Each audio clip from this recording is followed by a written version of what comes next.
Thanks for joining. This is Joe with the Merchant Store, and today we'll be going over our agent portal. Once you've received your agent credentials from your representative in our office, you can go to www.usamsi.com to log in. Once you've logged in, you'll be presented with this screen. It's just a brief overview screen with a quick account status chart and our news and alerts. Now you can drill down on the news and alerts if you'd like to get more information on those, or we can get to the heart of the system. So before we touch on the menu items, just want to touch on the search box here. So you select your search type or your criteria type, and then you just enter it. It'll give you a list of the accounts that meet that criteria, and you can drill down on those accounts. And we're going to actually get into the drilling down of the accounts a little later as we get into the accounts tab. And I'll show you some cool things that go on in there.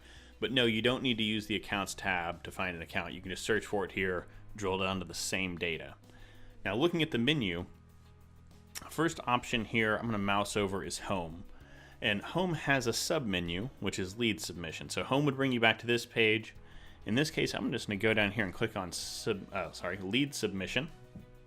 It's going to keep the account graph there. It's going to bring up a lead form. Now, depending on your agreement with us and how you're set up, if you submit a lead to us, that may affect the residuals and bonuses on those accounts. Really, this is supposed to be used for a certain type of agent that's only set up for feeding us leads. However, if you do get tied up and you just don't have the time to try to get this new client online, if you're working on a really big client and you want us to handle it for you, you can certainly submit a lead to us. We'll call them on your behalf. We'll tell them we're working with you. We'll handle the sales side and the deployment side.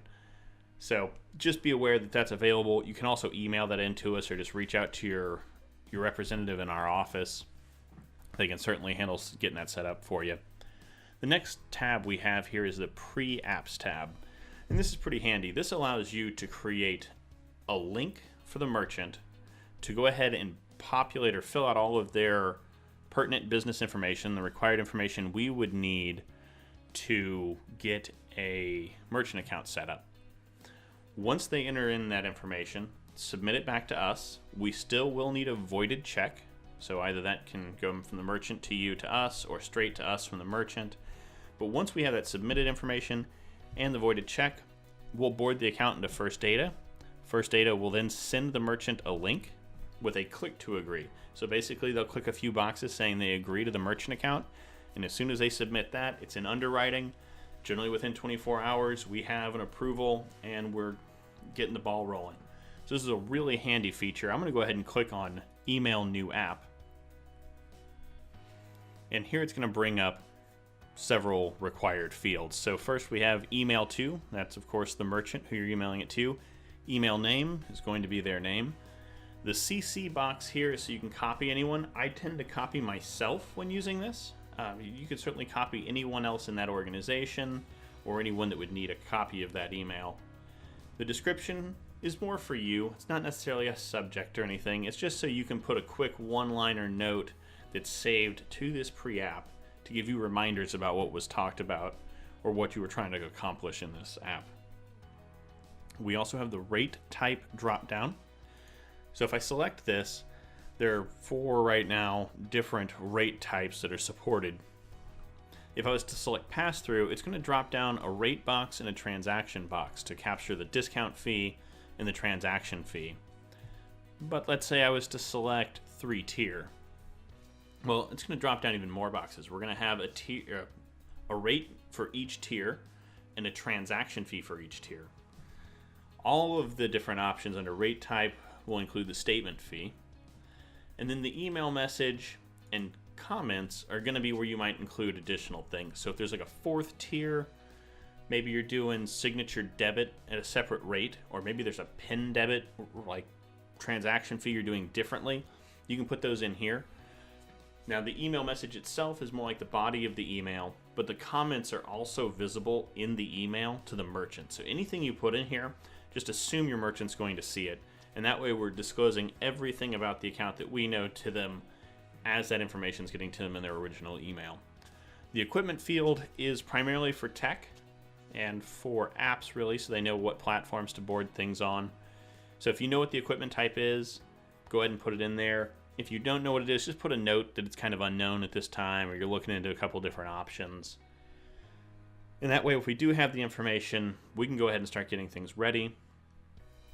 If you know we're going to deploy the piece of equipment, let us know that as well. So if it's free equipment, that sort of thing, and that way we can get on top of that, make sure that equipment's in stock just in case for some reason it's not, and we can kind of keep the accounts moving a little quicker that way.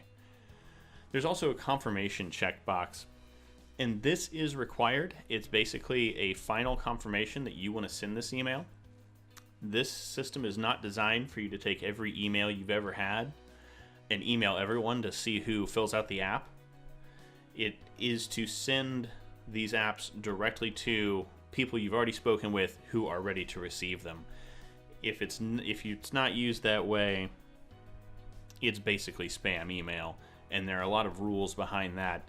Until we want a final confirmation before you press send, confirming that you know you're meaning to send this, and that way it goes out the way it should to who you expect or who is expecting it. And then again, you hit send. They receive an email from us with a link to fill out some information. Once we get that back and a voided check, we'll send them over the click to agree. Now, going back up to the top, I'm going to go ahead and pop into the accounts tab.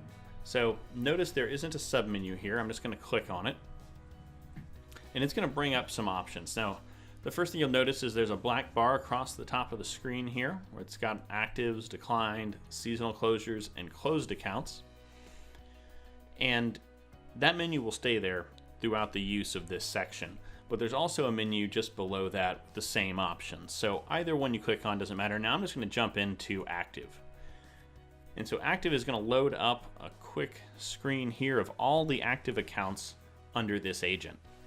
Now, this is some kind of test data. Some of it's real. So we went ahead and had the mids and DBAs blocked out, so we're not, giving any info away. But normally you would see a merchant ID and a DBA here. And I'm just going to click on the first one so we can kind of drill down and start to take a look. Now, first you'll notice we're getting a different screen. We've got account information and some menu items on the right. We have a menu on the left, and below that we have the last 12 months processing history. Below the last 12 months processing history, there are also notes on the account. So you can see the notes there, and I'll show you here in a second where we can see the notes a little clearer, a little bigger window here in a moment. You can certainly drill down on any of these sections here and see how the account was originally set up and written to us. So if we touch on the rates field here, we're going to see how those rates were sent to us on the app. Now, if you send in a rate change form or an updated app with new rates on it, and we change those to the processor, those will get changed here as well.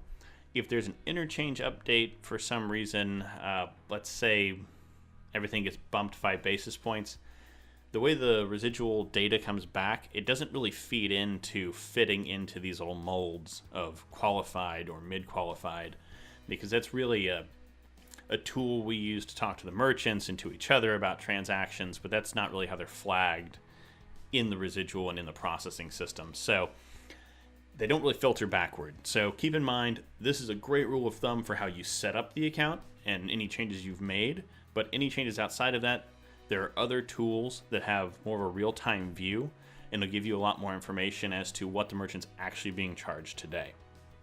Now, under equipment, I do want to touch on that.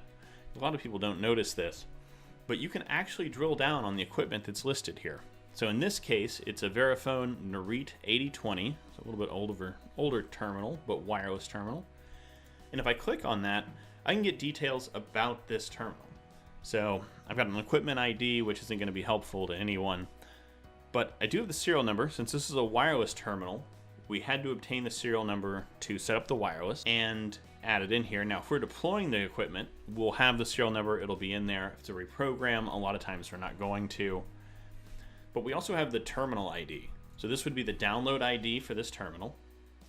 If this account happened to be on Nashville, We might have the network mid and tids, the Nashville mids and tids in here.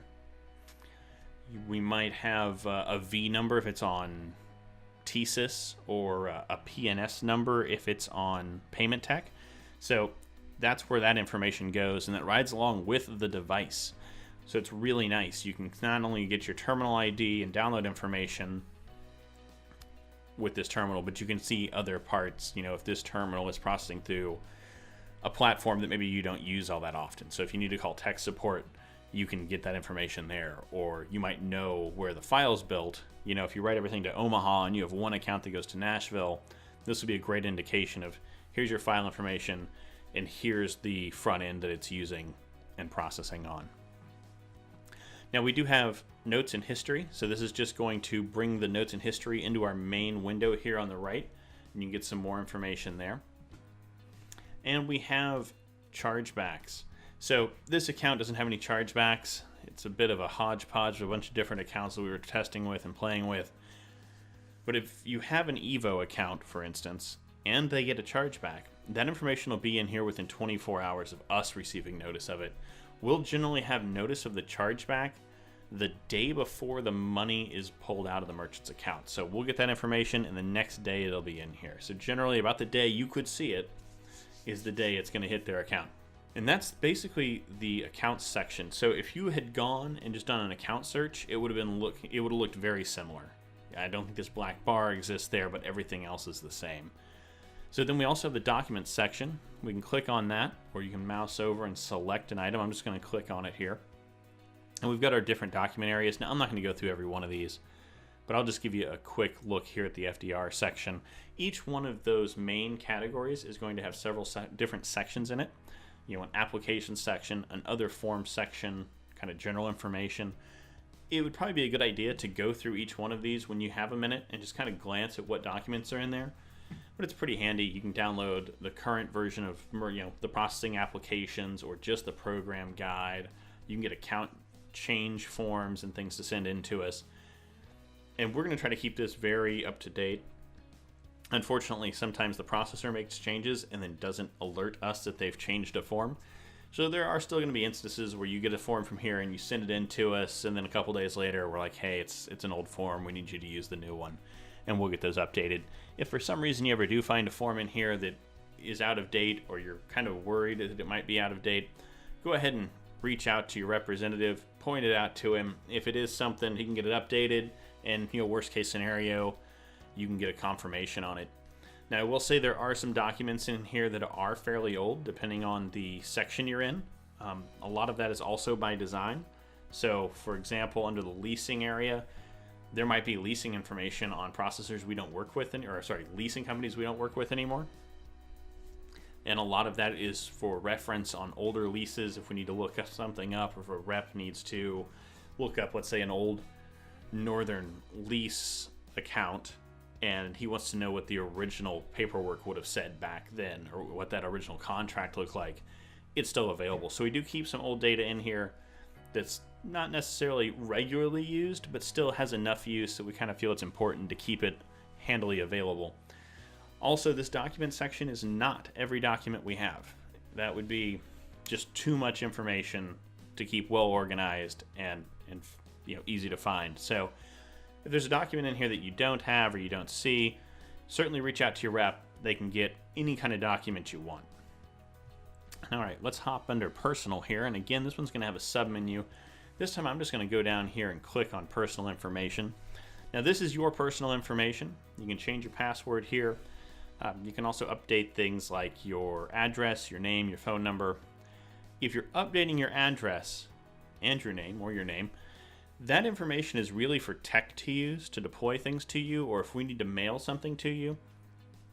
So if you do a name change or you have an address change, shoot an email out to your rep here on our end, or give us a call.